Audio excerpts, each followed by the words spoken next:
Kabayan, pag-usapan natin itong bagong marakuyo, yung pendant. Upgraded version ng marakuyo bracelet. Ito siya. Makikita nyo dito, sa harapan ng simbolo, yung tinatawag nating katutubong divino. GD, ano bang ibig sabihin ng katutubong divino? Una, katutubo. Ang likha kasi ay reminder ng pagiging Pilipino natin. So, ang likha, kabayan, simbolismo ng pagiging Pilipino, at yung katutubo ay pagtubo sa sariling lupang sinilangan. Katutubo, sila yung mga taong may malakas na koneksyon sa kalikasan at pinaka may identity sa isang partikular na lugar. Ngayon, ano naman ang aspeto ng pagiging divino? Kaya siya may hawak na libreta o libro. Ang pagiging divino kasi kabayan, meron kang natural na kapangyarihan, natural na lakas na magpagana ng mga orasyon, mga dasal kabayan, na hindi na dumadaan sa pagdedebosyon, kaya kay isang purong divino. At pag-usapan natin, yung mga simbolismo sa likod. Yan ang nagbibigay ng mataas na uri ng depensa espiritual kontra sa lahat ng uri ng sumpa. Barang, kulam, tigalpo, palipadangin, lahat ng negatibong energy kabayan. Mas pinalakas ang marakuyo natin ngayon, kaya mas mataas na uri ng rebuelta or sumbalik ang nangyayari. Rebuelta, kung naman yung sumpa na ibinigay sa inyo, ibabalik doon sa taong nagbigay. Kung anumang sumpa, negative energy na ipinataw sa inyo, ibabalik ng marakuyo sa taong nagbigay. Ito na yung upgraded version natin mga kabayan. Limited pa lang yung bago nating version. Hindi na ito makokopya. Sariling design niya ng likha.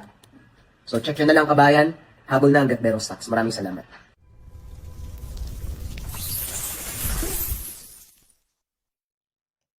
Ang kwentong ito ay hango sa totoong buhay.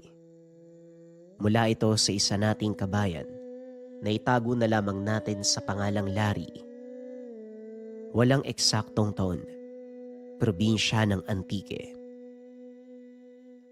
Kilala bilang basagulero sa kanilang lugar itong si Larry. Tay, punta daw kayo sa eskwelahan. Pinapatawag kayo ng principal. Wika ni Larry. Mukhang alam ko na kung tungkol saan yan. Sino ba yung nakaaway mo?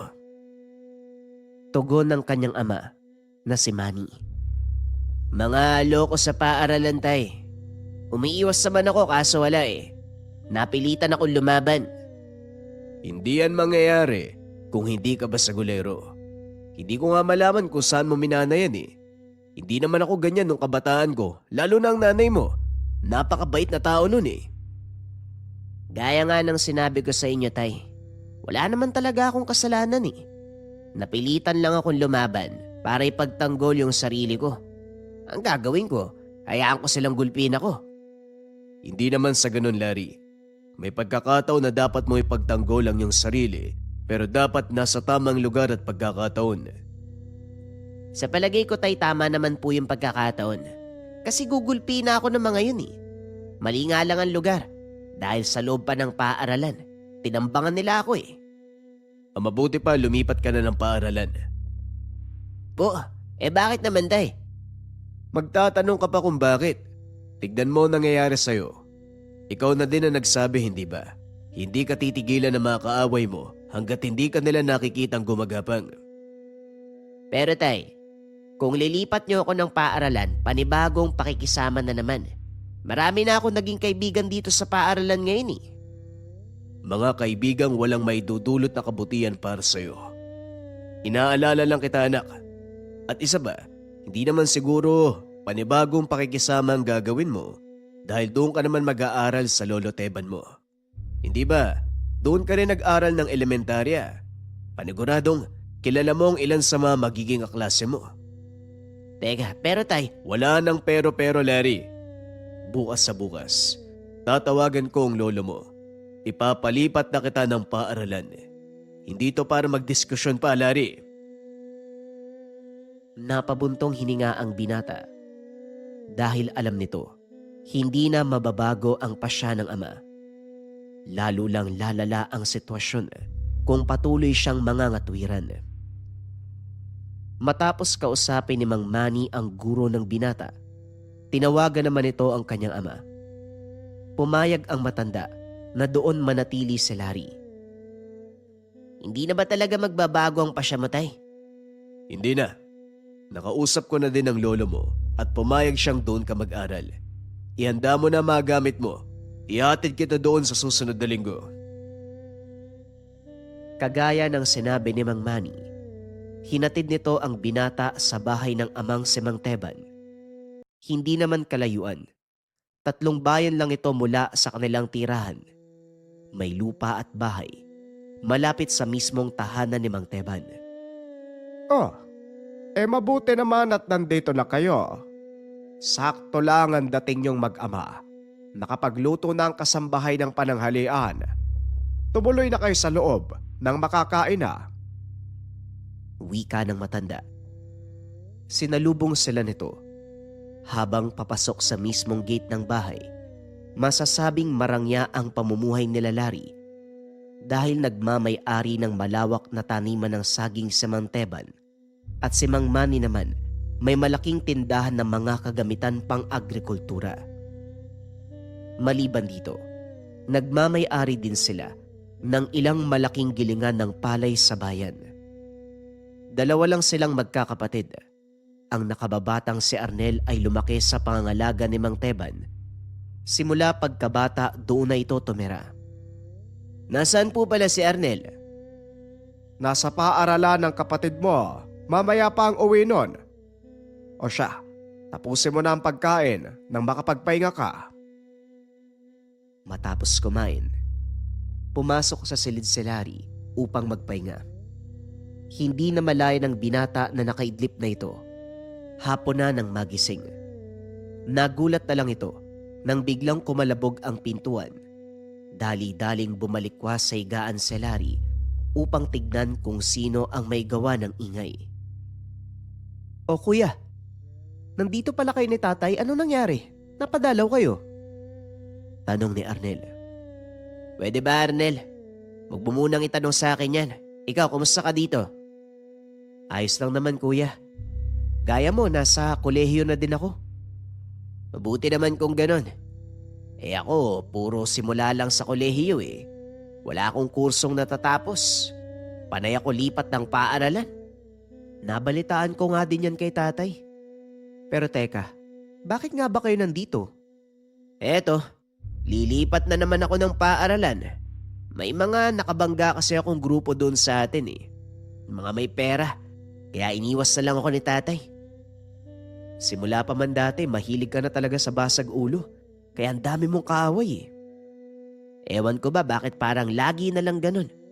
Umiiwas na nga ako eh, kaso gulo talaga ang lumalapit sa akin eh. Oo nga eh, napansin ko din yan kahit dati pa. Pero ayos na yun, dito ka na mag-aral. Halos, kilala mo naman lahat ng kabataan dito. Walang mga sanggano kagaya doon sa atin. Kaya nga mas gusto ko na dito eh, tahimik. Yun nga din ang sabi sa akin. Mas mabuti na nga sigurong dito na muna ako. Habang nag-uusap ang dalawa, pumasok sa silid si Mang Teban. O Arnel, nandito ka na pala. Kamusta ang pag-aaral? Ayos lang naman lo. Sa susunod na linggo, huling pagsusulit na namin eh. Sana lang makapasa ako para makatuloy na ako sa 3 taon. Tiwala naman ako sa talino at galing mo. Ikaw Larry, anong plano mo? Syempre mag-aaral po ng mabuti nang sa ganun makapagtapos ako ng kolehiyo. Makahanap ng matinong trabaho kahit papano. Mabuti naman kung ganon. Pero sasabihin ko sa'yo Larry, hindi ako kagaya ng tatay mo na malambot pagdating sa disiplina. Kahit ganyan kalaki ang katawan mo, hindi ako manghihinayang na ipalo sa'yo ang baston kaya umayos ka. Opo lolo, wala po kayong dapat ipag-alala. Pagbubutihan ko po ang pag-aaral ko. Aba dapat lang. Hindi ka na tumatanda. Isang sipa na lang, lalampas ka na sa kalendaryo. Nasa unang taon ka pa din. Sinasabi ko sa'yo, umayos ka. Opo lolo, pangako po yan. Ilang buwan ang nakalipas, simula nang dumating si Larry sa lugar. Nakapasok na din ito sa kolehiyo sa kursong agrikultura. Ito na lang ang pwede niyang pasukan dahil na din sa edad. Magandang kurso ang pinasukan mo Larry. Tamang-tama, walang mangangalaga ng ating lupain. Wala din naman kasi akong pagpipilian lo. Siguro nga para sa akin na tong kurso na to. Dumating ang araw ng pasukan.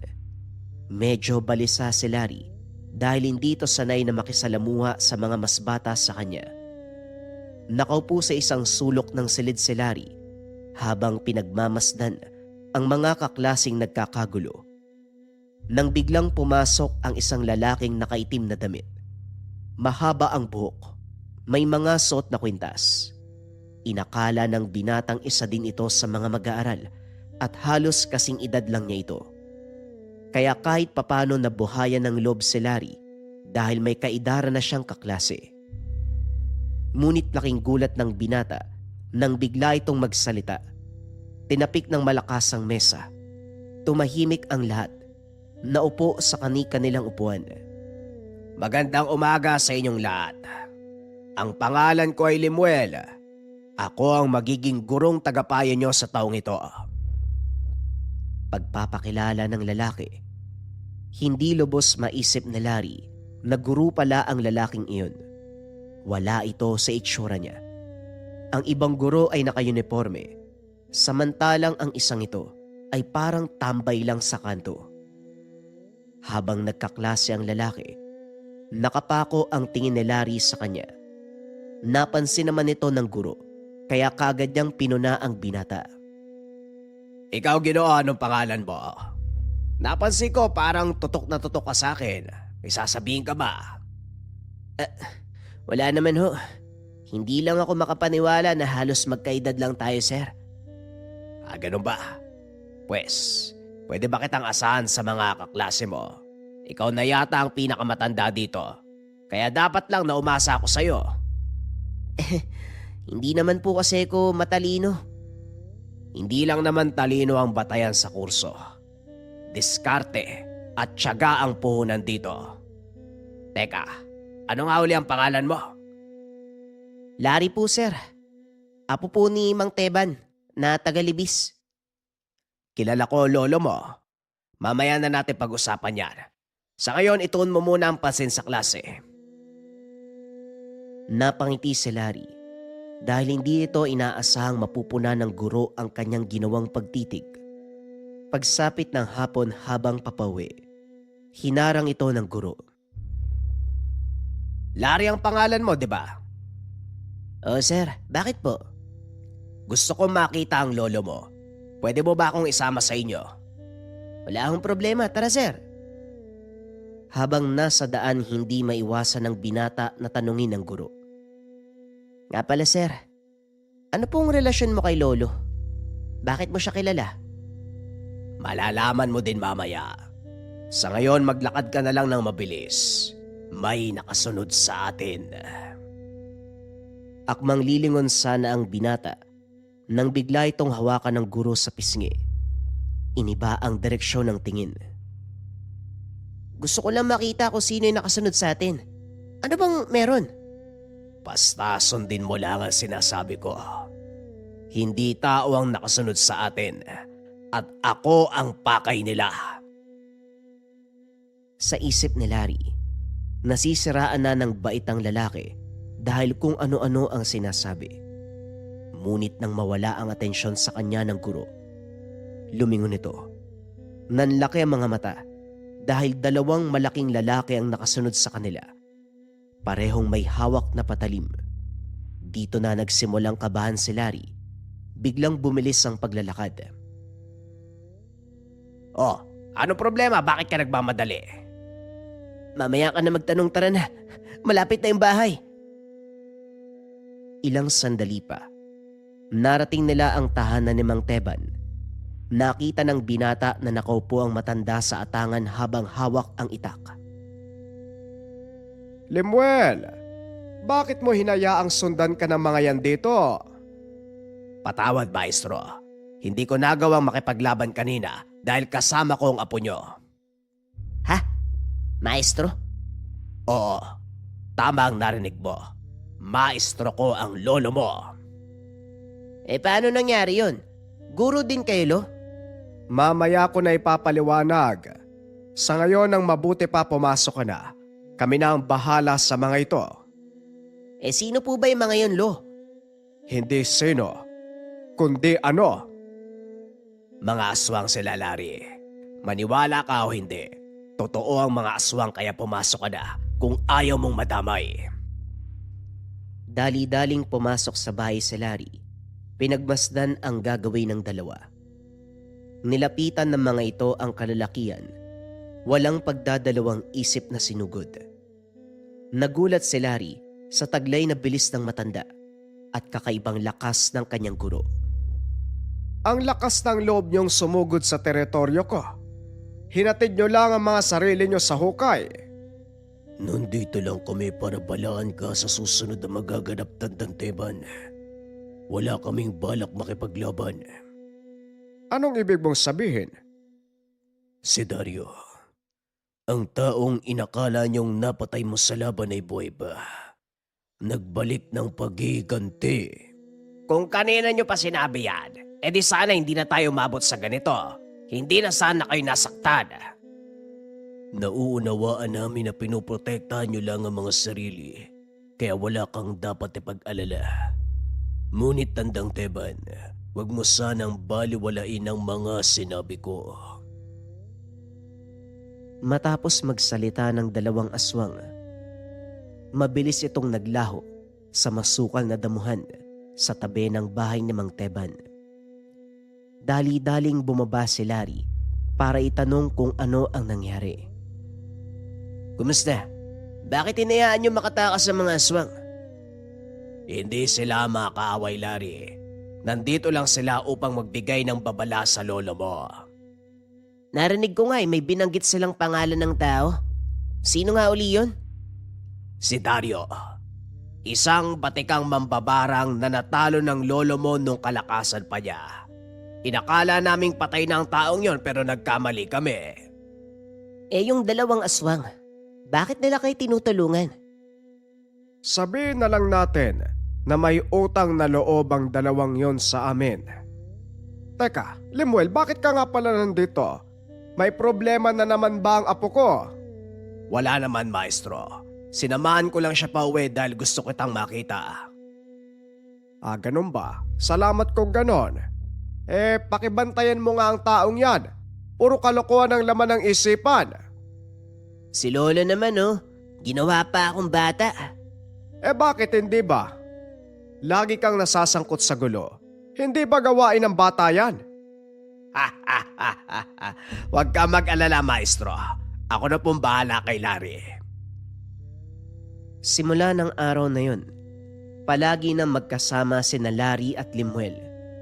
Unti-unti ding nakailigan ng binata ang pag-aaral hanggang sa matapos nito ang unang taon sa kolehiyo. O kumusta? Di ba ang sarap sa pakiramdam na kahit papano may nararating ka?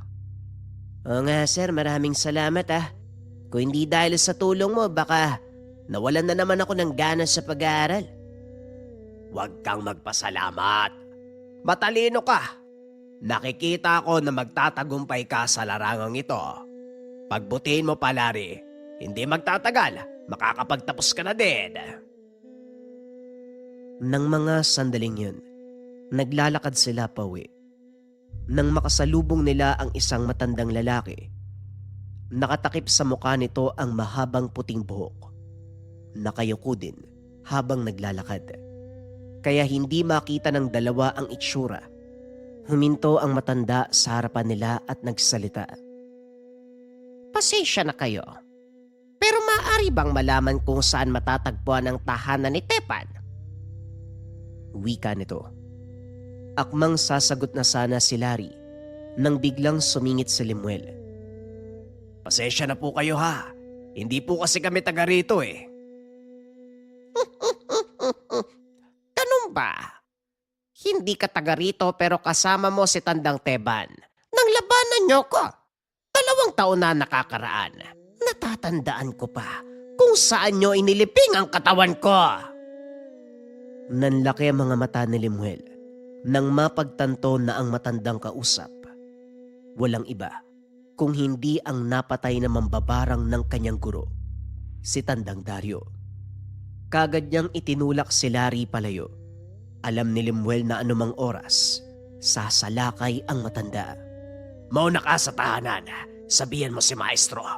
Huwag na huwag kayong pupunta dito. Itakas mo ang lolo mo. Teka sir, paano ka? Huwag mo kong alalahanin. Sige na, umalis ka na. Sa palagay mo makakaligtas kayong dalawa? Walang makakaalis ng buhay sa lugar na ito. Itinaas ni Tandang Dario ang kamay. Biglang namilipit sa sakit si Larry. Unti-unting bumagsak. Wala siyang kinalaman sa nangyari sa'yo, Dario. Pakawalan mo ang taong yan. Apo siya ng pinakapaborito kong kalaban at hindi makukumpleto ang pag-iiganti ko nang hindi ko napapatay ang isa sa mga mahal niya sa buhay. Pwes, kung yan ang gusto mo, dadaan ka muna sa bangkay ko. Tinanggal ni Lemuel ang pang-itaas na damit. Tumambad kay Larry ang napakaraming dasal na nakatato sa katawan nito. Isa-isa niya itong hinawakan. Habang inuusal ang bawat orasyon, 3 beses din itong dumudura sa lupa, umiihip ng kung ano sa hangin. Matapos ay biglang nag-iba ang ihip ng hangin. Habang abala si Tandang Dario, biglang may kung anong nilalang na humila sa kanyang paa. Dahilan para sumubsob ito sa lupa, sumabit sa sanga ng isang puno. Nakalimutan kong sabihin sa'yo kung ano ang kalaman ng maestro ko. Kaya ko na rin gawin. Samantalang si Larry naman, naroon pa rin sa kinakatayuan. Nagpa siya ang binatang manatili upang panoorin ang laban. Hindi to makapaniwala na masasaksiyan ang isang hindi pangkaraniwang sagupan. Ibinaling ang tingin kay Tandang Dario na noon ay nakasabit pa rin sa sanga. Napatingin ito sa kanya at sa isang iglap. Biglang naglaho ang matanda. Naging maliit na insekto ang katawan nito at kumalat sa paligid. Muling nag-usal ng dasal si Lemuel. Nasunog ang mga insektong pinakawalan ng matandang mambabarang. Mahusay ka. Hindi ko akalaing tumaas na ang antas mo. Matagal na pagsasanay ang ginawa ko upang ipagiganti ang mga magulang at kapatid ko. Kaya ngayon pagbabayaran mo makasalanan hindi lang sa akin, kundi sa lahat ng taong pinerwisyo mo. Muling nagpakita si Tandang Dario. Sa pagkakataong ito si Larry ang pinunteriya. Ikinumpas ng matanda ang mga kamay. Naglabasan mula doon ang napakaraming makamandag na insekto. Lumipad ang mga ito papunta kay Larry. Hindi kaagad nakakilos si Lemuel. Pero laking gulat ng dalawa nang biglang umiwas kay Larry ang mga insekto. Anong nangyayari? Bakit hindi sumusunod sa akin ang mga alaga ko? Walang yaka! Anong ginawa mo? Hindi rin masagot ni Lemuel ang katanungan. Maging siya, hindi maintindihan kung ano ang kaganapan. Bakit hindi nyo sinabi sa akin na may kasiyahan pala dito? Nakahinga ng maluwag si Lemuel. Sa wakas, dumating na ang maestro. Mabuti naman dumating na ang tunay na pakay ko. Hindi ka makakalabas ng buhay dito. Yan din ang sinabi mo sa akin nung huli tayo maglaban eh. Pero ano nangyari? Ikaw ang natalo. Inakala nga namin patay ka na eh. Pasensya na, pero nagkamali kayo ng akala. Wika ni Dario sabay kumpas ng kamay. Muling nagliparan ang mga insekto papunta sa kinaroroonan ni Lemuel. Ngunit isang kumpas lang ni Mang Teban, nagsipagpulasan ang mga ito. Bibigyan kita ng pagkakataong umalis. Ikalawang pagkakataon nito. Kaya sana gamitin mo ang nalalabing mga taon para magbago ng buhay. At sino ka para utusan ako? Hindi ako titigil hanggat hindi ka napapatay.